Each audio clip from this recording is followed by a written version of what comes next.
దోశలు ప్రిపేర్ చేద్దామా? చట్నీకి పల్లీలు, పచ్చిమిర్చి అన్నీ మిక్సీలో వేసుకుని మొత్తం చింతపండు, జీలకర్ర, 2 వెల్లుల్లి రెబ్బలు వేసి అన్నిటిని మిక్సీ పట్టుకుందాం.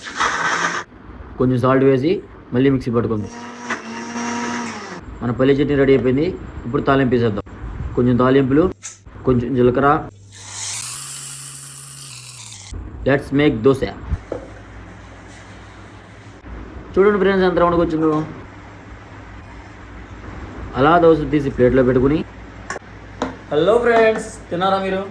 చూసారా క్యాషర్ ఈ టైంలో దోశలు ప్రిపేర్ చేసుకుని తిన్నాం.